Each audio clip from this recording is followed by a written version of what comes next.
So yun guys, what's up mga katikman? So another day, another food vlog mga idol.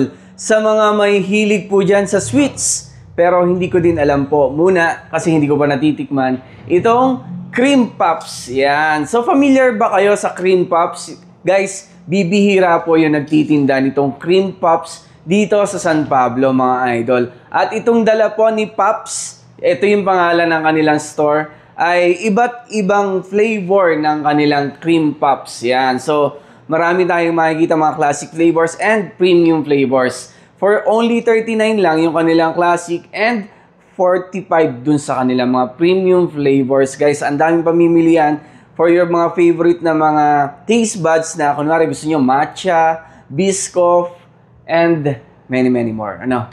So, yun. Ito yung kanilang assorted na Puffsy Party. Yan. Yan. Kasama natin ngayon dito si Gail. Yan. Gail, samahan mo akong i-introduce sa kanila yung mga flavor na naandito sa assorted. Yan. Sa isa-isa, ano to? Ito po yung Ivory Almond Crunch. May Ivory. Sa taas. Ivory Almond. Okay. Yes. Etong next. This one po, I think, is the Double Choco. Double Choco ito. Dark Choco top na po siya, tapos yung loob niya, Choco din. Okay. Kaya Double Choco po yung tawag. Double Choco. Yes. So, before that, tikman na agad natin, no? So, ito yung Double Choco. Naramdaman ko agad medyo crispy on the outside, yes. Tama ba? So, meron tong nasa loob. So, surprise natin kung ano yung nasa loob, no? So, perfect bite na agad tayo. Anong tawag doon sa nasa gitna? Custard po. Vanilla custard. Vanilla custard. Ayun yun, mga idolo. Ay, masarap. Hindi siya sobrang sweet. Yes, hindi po. Kasi kung titingnan mo yung mga itsura niya, mukhang matatamis, tama. Yes. Pero, pagkagat ko, magugustuhan ng hindi siya masyadong mahilig sa matamis. Alam mo yun.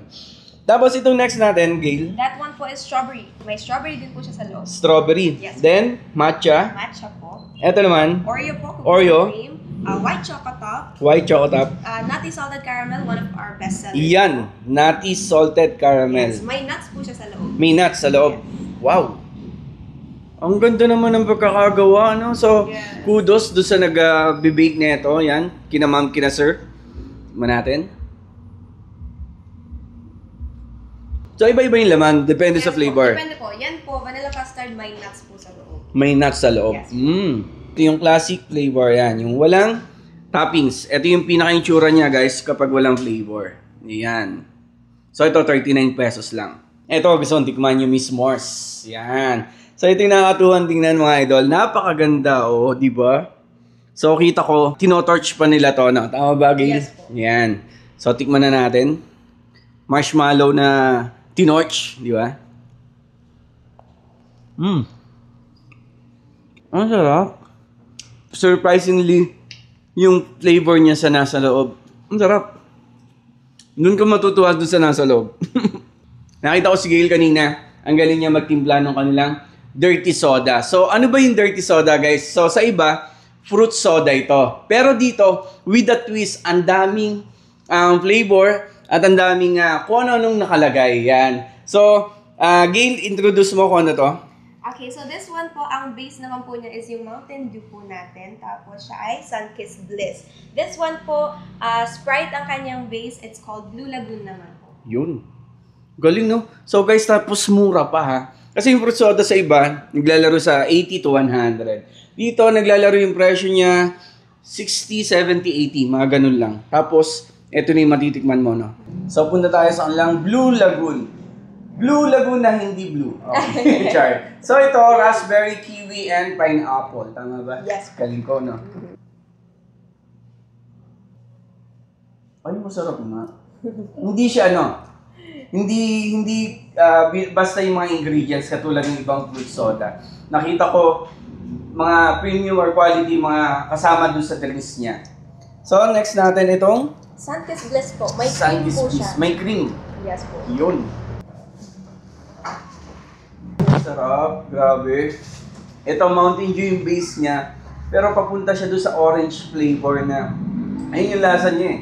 Ang sarap nung nadagdag yung cream. Ayun, galing nito. Babalikan ko itong drinks na to, guys. So, yun guys. Ito po yung Puffs located po sa Farmers Building San Pablo City, mga idol. So, yun, Gail, invite mo sila dito Ayan. sa Pops. So, punta po kayo dito sa Pops. Come visit Pops. Dito lang po kami sa A-Fuel Street. Makikita niyo po kami, malapit lang po kayo sa Central to try our cream puffs and our dirty sodas. Yun. So, ayan guys, available din Food Panda Yes and po, we are Grab. also on Food Panda and on Grab po. Yun. So, ayan guys, tikman nyo na yung cream puffs nila. Magugustuhan nyo to, promise. Kasi talagang pinagbuhusan ng ganda at sarap nung nagawa. So, ayan guys, thank you!